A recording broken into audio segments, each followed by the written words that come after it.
আমি উইকডেসে একদমই রান্না করার টাইম পাই না, তো আজকে উইকেন্ড থাকাতে ভাবলাম বিরিয়ানি রান্না করি। কিন্তু রান্না করতে গেলে একটাই প্রবলেম, সেটা হচ্ছে রান্নার জন্য প্রিপারেশন নেওয়া।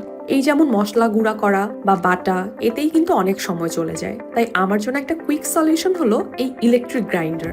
আমি অ্যাকচুয়ালি রান্নার জন্য বাজারের প্যাকেট মশলা একদমই প্রেফার করি না, কারণ আমার পার্সোনালি মনে হয় এটাতে আমি মশলা সেই অথেন্টিক স্মেলটা পাই না। তাই আমি অলওয়েজ ফ্রেশ মশলা গুঁড়া বা পেস্ট করে নিই। এটা আমার খাবারের অ্যারোমা আরো কয়েক গুণ বাড়িয়ে দেয়। তো কথা না বাড়িয়ে চলুন আমার প্রয়োজনীয় মশলাগুলো গুঁড়ো করে ফেলি। ফার্স্টেই করব জিরা গুঁড়ো। দেখুন কত দ্রুত কি মিহিভাবে গুঁড়ো হয়ে গেল। এরপর আমি ধনিয়াগুলো গুঁড়ো করে নিব।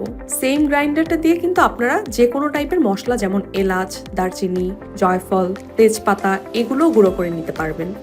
সি, ধনিয়াগুলো কত পারফেক্টলি গুঁড়ো হয়ে গেল। এখন আমি পেঁয়াজ পেস্ট করে নিব। পেঁয়াজের সাথে সামান্য একটু পানি দিয়ে নিলাম। এই যে দেখুন কত স্মুথ পেস্ট হয়ে গেল, তাও মাত্র 30 সেকেন্ডসে। এখন আদাটাও পেস্ট করে নিচ্ছি। ঢাকনা দিয়ে জাস্ট প্রেস করলেই হয়ে গেল একদম মিহি আদা পেস্ট। আমি কিন্তু শুধু আমার যতটুকু দরকার ততটুকুই পেস্ট করে নিলাম। আপনারা চাইলে কিন্তু একসাথে আরো লার্জার কোয়ান্টিটি পেস্ট করে নিতে পারবেন। আপনারা যদি রান্নার আগে মশলা বাটা বা গুঁড়ো করা নিয়ে ঝামেলা ফেস করে থাকেন, তাহলে এই গ্রাইন্ডারটা অবশ্যই আপনার জন্য। এর 8টি ধারালো ডিফারেন্ট শেপের ব্লেড আপনার যে কোনো মশলা, চাল, বাদাম নিমিশেই পেস্ট করে ফেলবে। তাই দেরি না করে এক্ষুনি অর্ডার করে ফেলুন মুস্কান অনলাইন শপে।